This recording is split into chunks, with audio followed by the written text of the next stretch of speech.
৬ জন কর্মকর্তার হাতেই এখন স্বরাষ্ট্র মন্ত্রণালয়ের অধিকাংশ কাজকর্ম। অতিরিক্ত সচিব, যুগ্ম সচিব ও উপসচিব মর্যাদার এসব কর্মকর্তা মন্ত্রণালয়ের গুরুত্বপূর্ণ একাধিক অধিশাখা ও শাখার দায়িত্ব পালন করছেন। কারো কারো বিরুদ্ধে ক্ষমতার অপব্যবহারের অভিযোগও রয়েছে। দীর্ঘদিন ধরে এই মন্ত্রণালয়ে রয়েছেন তারা। স্বরাষ্ট্র মন্ত্রণালয়ে খোঁজ নিয়ে জানা গেছে, প্রশাসন, অর্থ, পুলিশ, রাজনৈতিক, আন্তর্জাতিক অপরাধ ট্রাইব্যুনাল ও মাদকদ্রব্য নিয়ন্ত্রণ বিষয়ক গুরুত্বপূর্ণ শাখা, অনুবিভাগ কিংবা অধিশাখার দায়িত্বে রয়েছেন মাত্র ৬ জন কর্মকর্তা। তারা হলেন জননিরাপত্তা বিভাগের অতিরিক্ত সচিব আবু হেনা মুস্তফা জামান, যুগ্ম সচিব শহীদ মোহাম্মদ সাইদুল হক, উপসচিব মোহাম্মদ মাহবুবুল আলম মজুমদার ও নূরে মাহবুবা জয়া এবং সুরক্ষা সেবা বিভাগের অতিরিক্ত সচিব খায়রুল কবির মেনন এবং যুগ্ম সচিব শেখ ফরিদ আহমেদ। মন্ত্রণালয়ের সংশ্লিষ্ট ব্যক্তিরা বলেছেন, নিজেদের প্রভাব বহাল রাখার জন্য এসব কর্মকর্তা নতুন করে পদায়ন ঠেকাতে মরিয়া। এজন্য দীর্ঘদিন ধরে সংশ্লিষ্ট ক্ষেত্রগুলোতে পদায়ন বন্ধ।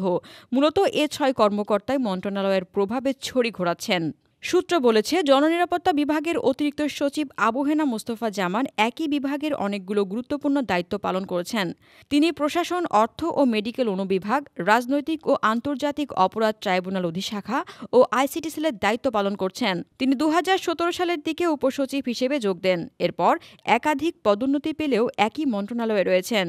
জানতে চাইলে আবু হেনা মুস্তফা জামান বলেন, মন্ত্রণালয়ে কর্মকর্তার সংখ্যা কমে যাওয়ায় তিনি এসব দায়িত্ব পালন করেছেন। জননিরাপত্তা বিভাগের যুগ্ম সচিব শহীদ মোহাম্মদ সাইদুল হক প্রশাসন অধিশাখা, মেডিকেল অনুবিভাগ ১ ও মেডিকেল অনুবিভাগ ২ এর দায়িত্ব পালন করছেন। তিনি ২০১৮ সালে সুরক্ষা সেবা বিভাগের সচিব ফরিদ উদ্দিন আহমেদের একান্ত সচিব হিসেবে এ মন্ত্রণালয়ে যোগ দেন। এরপর থেকে একাধিক গুরুত্বপূর্ণ পদে বহাল রয়েছেন। একই বিভাগের উপসচিব মোহাম্মদ মাহবুবুল আলম মজুমদার পুলিশ ১ শাখার দায়িত্ব পালন করছেন।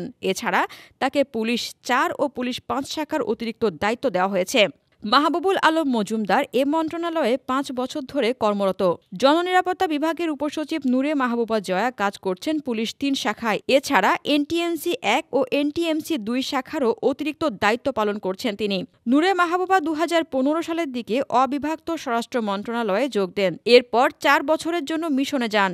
সেখান থেকে ফিরে আবার যোগদান করেন স্বরাষ্ট্র মন্ত্রণালয়ে। মন্ত্রণালয়ের সুরক্ষা সেবা বিভাগের যুগ্ম সচিব শেখ ফরিদ আহমেদ একই সঙ্গে প্রশাসন বিভাগ ও পরিকল্পনা অনুবিভাগে যুক্ত রয়েছেন। ২০১৭ সালের দিকে এ মন্ত্রণালয়ে যোগ দেন তিনি।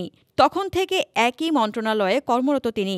সুরক্ষা সেবা বিভাগের অতিরিক্ত সচিব খায়রুল কবির মেনন প্রশাসন ও অর্থ অনুবিভাগের দায়িত্বে রয়েছেন। এছাড়া তিনি আইন ও শৃঙ্খলা অনুবিভাগ এবং মাদকদ্রব্য নিয়ন্ত্রণ বিভাগেরও দায়িত্বে রয়েছেন। তিনি স্বরাষ্ট্র মন্ত্রণালয়ে আছেন ১ বছর ধরে।